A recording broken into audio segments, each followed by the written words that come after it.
Hey guys, and welcome to my second instalment of Let's Push Forward. This is my brand new YouTube channel to talk about my past, my journey, and hopefully inspire and motivate other people in their journeys.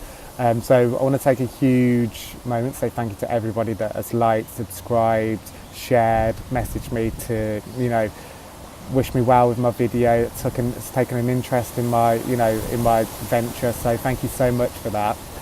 I also want to take some time out to say that what things I'm going to talk about are going to affect other people, potentially offend other people. I'm not sitting here saying that, I'm educated enough to make some of to give advice on some of this, but I know I have life experience.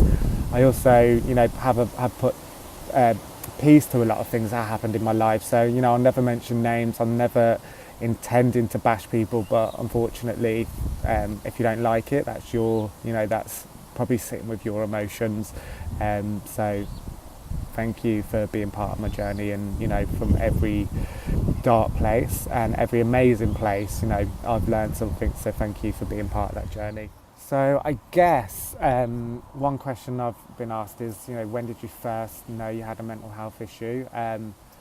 It's very similar as a gay man being asked, when did you first know you was gay? I never knew I was any different, with my sexuality, with my, mental health. My official diagnosis is that I have a borderline personality disorder. What does that mean? Medically it means, I guess, that I have ingrained behaviours and characteristics that are, I guess, not classified as normal or functioning, which is really bizarre. I guess I have adapted bad habits throughout my life, largely around kind of, addiction, relationships, spending habits, eating habits, but I don't know, I guess anybody that can't say they've had that to some degree. So I guess some big parts in my life I can touch on is my first time I was ever sectioned. I remember the night it happened. I was, as usual when it happens in my mental health breakdowns, I was drunk. I remember rolling around, crying, hysterical that I wanted to kill myself. I didn't want to be alive anymore. Which is a feeling I had for a long, long time. I ended up going into mental hospital. It was one of the most scary, but also the biggest insights I've had into my life. There's a lot of people that I realise are, without comparing myself, but that have been through some really tough times, and kind of being there made me realise that maybe, this isn't the place for me. I need something more than this. I'm bigger and better than this. Well, maybe not better, but I need more than this in my life.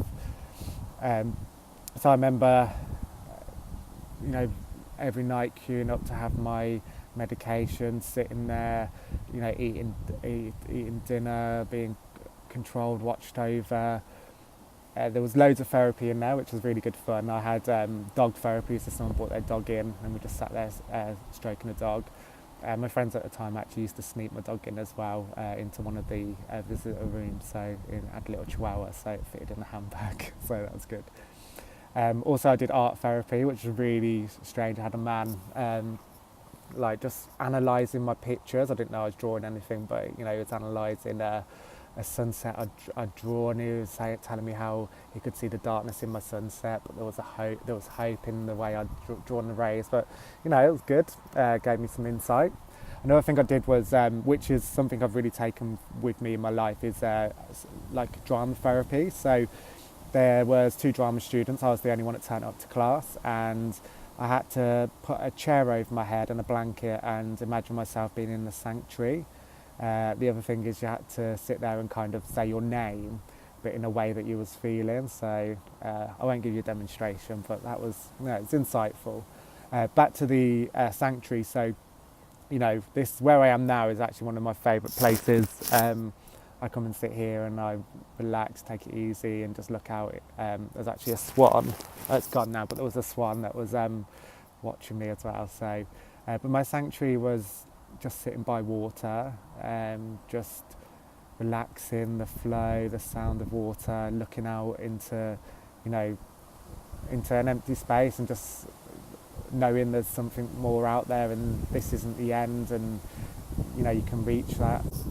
So another thing with regards to my mental health is I guess addiction. So it's something I'll talk about in a later video, but I've got a hugely addictive personality. So, you know, I've been addicted to alcohol. I'm currently just started drinking again, but there's been a couple of times throughout my life I've stopped drinking. But I also found that maybe was detrimental to my mental. I don't know how I feel about that, because I'm not sure yet. I've recently just come off my antidepressants and I've started drinking again. So not heavily, and it's something I know now at 31 years of age I should have control over, and it's quite a normal social thing to do. So yeah, watch this space with that. So addiction. So alcohol has been a huge addiction to me in my life. It's been my best friend at times. It's been my worst enemy.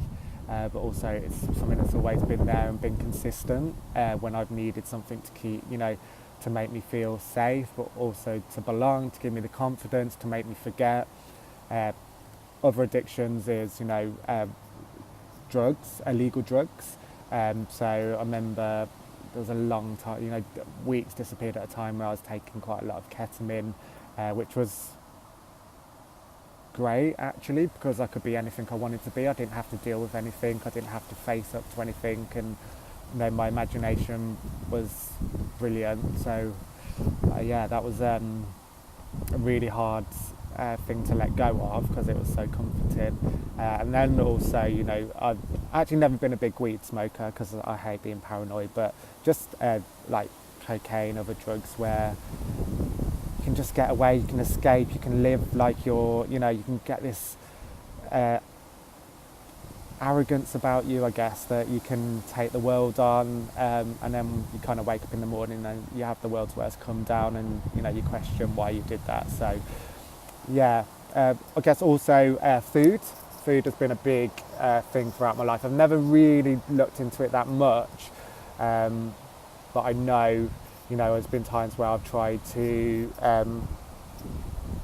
I've had eating disorders. I've tried to eat lots, be sick, and to me it's like, now looking back on reflection, I felt really shit about myself, and it's like, how would I speak to a friend? So imagine sitting there having a dinner with a friend and then running up and sticking your fingers down their throat and telling them they don't deserve to eat, they don't deserve to feel full. It's just quite a bizarre concept, I guess. So that was food. And my biggest addiction today is relationships. I think for years I thought the only thing I could bring to people is being their boyfriend and having sex with people, really destructive sex, and never having that genuine connection. So I've up until recently went from relationship to relationship, healing myself through the next relationship and not dealing with anything, and then ended up in the same cycle where I'm attracting these narcissists or these manipulative people that can get to me because I'm so weak. I've got no belief or confidence in myself. So a relationship is definitely a huge addiction for me. So where am I at the moment with my mental health? So starting this is obviously a really positive step for me. My depression has subsided for now. So also, it's like a big dark cloud over you, which is really apt because it's actually started raining, but dedication, I'm going to sit it out and hopefully get through this video. Sorry if the wind is quite bad, but I'm ordering a microphone soon as well, so that'll be good. So I guess I feel positive every day now. I've come through the majority of things. I'm dealing with things head on, so now I've stopped taking medication. I can actually feel that raw emotion that actually, sometimes it feels like someone is stabbing you constantly in the heart, and it's so painful, it's so cruel. Like, I'm sitting there just going, I just want to live a normal life. I want to wake up some days and feel what it feels like to be normal and not have to convince yourself to get out of bed, to not be scared of, leaving your house, not sit there and obsess about, jumping in front of a train in the morning. Is that going to make me,